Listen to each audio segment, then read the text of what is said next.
नमस्कार दोस्तों, मैं हूं सतीश और आप देख रहे हैं हमारा YouTube channel the logical skill. Current affairs की सीरीज में हम आज 6 मई का करंट अफेयर्स आपके सामने लेकर आए हैं। तो आइए इसकी शुरुआत करते हैं।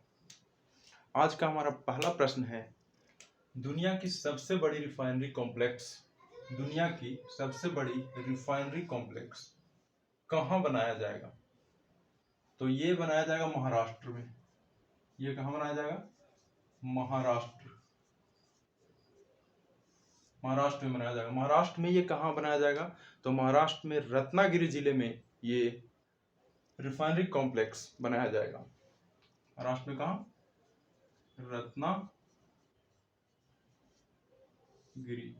महाराष्ट्र में रत्नागिरी जिले में दुनिया का सबसे बड़ा रिफाइनरी बनाया जाएगा। दूसरा प्रश्न हमारा है आज का, पीएम मोदी 14 जुलाई को पेरिस में बेस्टाइल परेड में शामिल होंगे। पीएम मोदी 14 जुलाई को पेरिस में बेस्टाइल परेड में शामिल होंगे। वहाँ का एक राष्ट्रीय परेड है, बेस्टाइल परेड होता है।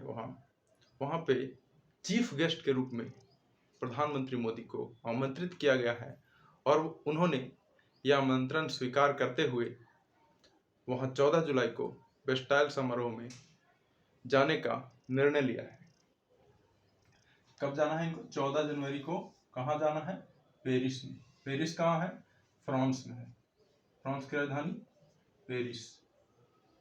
आज का हमारा तीसरा प्रश्न है, भारतीय रिजर्व बैंक ने किसके साथ मिलकर global tech competition G20 tech sprint की शुरुआत की है? प्रश्न है, भारतीय रिजर्व बैंक ने किसके साथ मिलकर global tech competition G20 tech sprint की शुरुआत की है? तो इसका सही उत्तर है बैंक फॉर इंटरनेशनल सेटलमेंट्स।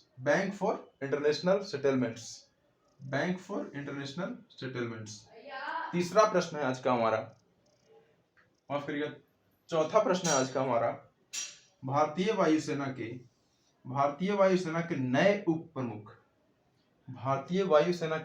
उप प्रमुख किन्हें नियुक्त किया गया है?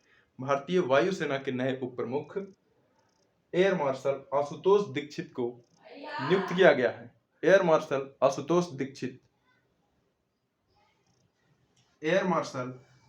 दीक्षित को भारतीय वायुसेना का नया उप प्रमुख नियुक्त किया गया है।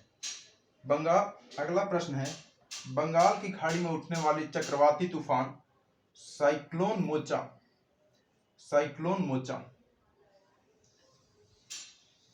बंगाल की खाड़ी में उठने वाली चक्रवाती तूफान जो है साइक्लोन मोचा को किस देश द्वारा नाम दिया गया है?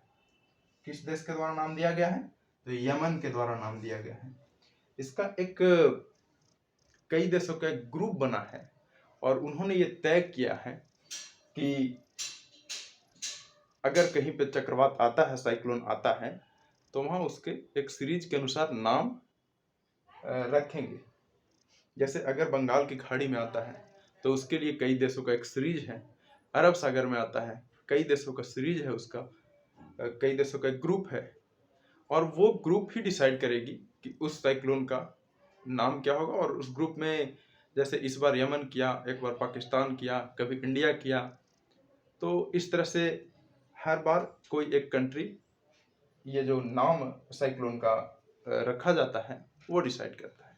तो इस बार जो बंगाल की खाड़ी में उठने वाली चक्रवाती तूफान साइक्लोन मोचा है वो यमन के द्वारा नाम दिया गया है और भारतीय मौसम विभाग के अनुसार 7 से 9 मई के बीच में यहाँ पर ये साइक्लोन आने की संभावना है। कब? 7 से 9 मई के बीच यहाँ पर साइक्लोन मोचा बंगाल की खाड़ी में आने की संभावना है, यानी 7 तारीख मतलब कल। अगला प्रश्न है, मुख्यमंत्री कौशल उन्नयन और वैश्विक रोजगार योजना की शुरुआत कब हुई? मुख्यमंत्री कौशल उन्नयन और वैश्विक रोजगार योजना की शुरुआत कहाँ हुई? तो ये शुरुआत उत्तराखंड में हुई है। ये शुरुआत उत्तराखंड में हुई है। कहाँ हुई है? ये शुरुआत उत्तराखंड में मुख्यमंत्री कौशल और वैश्विक रोजगार उन्नयन की शुरुआत उत्तराखंड में हुई है। इसमें चयनित लोगों को, इसमें जो लोगों का चयन किया जाएगा इस रोजगार के लिए, उसको हॉस्पिटलिटी और नर्सिंग का स्किल डेवलपमेंट, किस चीज का? हॉस्पिटलिटी और नर्सिंग का स्किल डेवलपमेंट करवा करके, और उन लोगों को, सबसे इंटरेस्टिंग बात है कि जापान भेजा जाएगा। जापान क्यों भेजा जाएगा? जापान में बूढ़े लोगों की हॉस्पिटलिटी के लिए उनको भेजा जाएगा और यही उनका रोजगार होगा। चूंकि जापान में बूढ़े लोगों की संख्या बहुत ज़्यादा है, वहाँ ऐसा कहा जाता है कि एक बार कोई जन्म ले लिया तो मरना काफ़ी मुश्किल होता है। वहाँ पर औसत उम्र अगर निकाला जाए तो पूरे विश्व में जापान का औसत उम्र सबसे ज़्यादा है। तो कहाँ भेजा जाएगा इनको? जापान इनको भेजा जाएगा। अगला प्रश्न हमारा है, खेल मंत्री अनुराग ठाकुर ने लखनऊ में तीसरे खेलो इंडिया यूनिवर्सिटी गेम्स 2023 के लोगो, जर्सी, शुभंकर, मशाल और गीत लॉन्च किया। खेल मंत्री अनुराग सिंह ठाकुर हैं। अभी भारत के खेल मंत्री कौन है? अनुराग ठाकुर। इन्होंने लखनऊ में कल तीसरे खेलो इंडिया यूनिवर्सिटी गेम्स, जो कि 2020 से शुरू हुआ है, उसका इन्होंने शुरुआत किया है।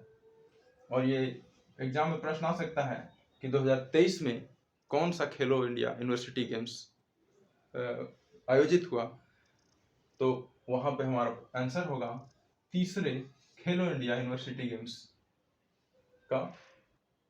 और ये कहां पर होगा? ये जो खेलो इंडिया यूनिवर्सिटी गेम्स है, ये इसका आयोजन उत्तर प्रदेश में होगा। कहाँ होगा? उत्तर प्रदेश में, यूपी के कई शहरों में इसका आयोजन किया जाएगा। जैसे यूपी के कई शहरों में इसका आयोजन किया जाएगा, जैसे कि लखनऊ,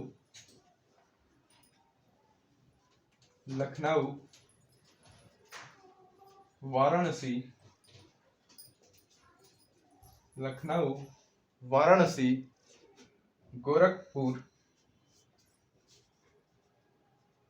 गोरखपुर और नोएडा। लखनऊ, वाराणसी, गोरखपुर और नोएडा में इसका आयोजन 2023 में खेलो इंडिया यूनिवर्सिटी गेम्स 2023 का आयोजन इन 4 शहरों में किया जाएगा। लखनऊ, वाराणसी, गोरखपुर और नोएडा, जिसमें आज कल लखनऊ में तीसरे खेलो इंडिया यूनिवर्सिटी गेम्स के लोगो, जर्सी, शुभंकर, मशाल और गीत लॉन्च किया गया।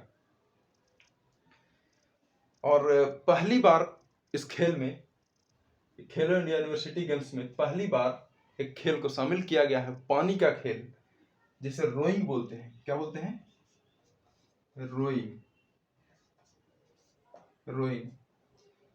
रोइंग का खेल पहली बार इस खेलो इंडिया यूनिवर्सिटी गेम्स में शामिल किया गया।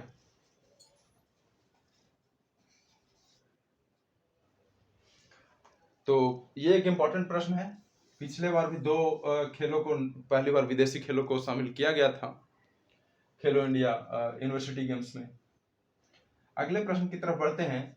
नीरज चोपड़ा ने डायमंड लीग में गोल्ड जीता है। डायमंड लीग में नीरज चोपड़ा ने गोल्ड जीता है। ये डायमंड लीग कहाँ हुआ था? यहां से एक प्रश्न बनता है कि डायमंड लीग कहाँ हुआ था? तो ये दोहा में हुआ था। दोहा में आयोजित जो डायमंड लीग हुआ, उसमें नीरज चोपड़ा ने गोल्ड मेडल जीता। और दोहा कतर की राजधानी है। कतर की राजधानी दोहा है, वहां पर ये डायमंड लीग आयोजित हुआ था, उसमें उन्होंने गोल्ड मेडल जीता है। और पिछली बार ज्यूरिख में आयोजित, जो ज्यूरिख में डायमंड लीग हुआ था पिछली बार, वहां भी इन्होंने गोल्ड मेडल जीता था। पिछली बार कहाँ हुआ था? ज्यूरिख में आयोजित डायमंड लीग में इन्होंने गोल्ड मेडल जीता था, ज्यूरिख में। और ये 2 बार गोल्ड मेडल डायमंड लीग में जीतने वाले पहले भारतीय बन गए हैं। पहले भारतीय, ये 2 बार डायमंड लीग में गोल्ड जीतने वाले पहले भारतीय बन गए हैं। कौन? नीरज चोपड़ा डायमंड लीग में 2 बार गोल्ड जीतने वाले पहले भारतीय बन गए हैं। और इनसे हम सब यही उम्मीद करते हैं कि 2024 में पेरिस में आयोजित होने वाले ओलंपिक में भी एक बार फिर से भारत के लिए एक गोल्ड मेडल लाएं और हमारे देश का नाम रोशन करें। क्योंकि पिछले बार जो ओलंपिक टोक्यो में हुआ था 2020 में, उसमें भी इन्होंने गोल्ड मेडल जीतकर हमारे देश का नाम गौरवान्वित किया था। तो ये हमारे आज के करंट अफेयर्स थे। एक और करंट अफेयर्स आज का है, जो ब्रिटेन में किंग चार्ल्स तृतीय का राज्यारोहण आज हो रहा है और उसमें भारत के तरफ से भारत के उपराष्ट्रपति श्री जगदीप धनखड़ जी शामिल हो रहे हैं। तो यहाँ से प्रश्न बनेगा कि किंग चार्ल्स तृतीय के राज्यारोहण में भारत के तरफ से प्रतिनिधित्व किसने किया? तो इसका सही उत्तर होगा श्री जगदीप धनखड़ जी, भारत के उपराष्ट्रपति। तो आज के ये करंट अफेयर्स में हम लोगों ने कई करंट अफेयर्स को देखा और इसके साथ ही एक और बातें हम आपको बताना भूल गए कि एससीओ जो समिट हुआ, एससीओ का समिट, विदेश मंत्रियों की बैठक, वो इस बार भारत में हुआ और उसमें इसका प्रतिनिधित्व भारत की तरफ से भारत के विदेश मंत्री एस जयशंकर जी ने किया। और इसमें वाराणसी को एससीओ की सांस्कृतिक राजधानी बनाने की उन्होंने बात कही और इन्होंने ये मुद्दा उठाया है। तो आज का ये करंट अफेयर्स यहीं पर समाप्त होता है। कल फिर मिलेंगे आपसे कल के करंट अफेयर्स के साथ। तब तक के लिए बहुत बहुत धन्यवाद। आप इसका स्क्रीनशॉट ले सकते हैं और इसको अपनी कॉपी में उतार सकते हैं। धन्यवाद।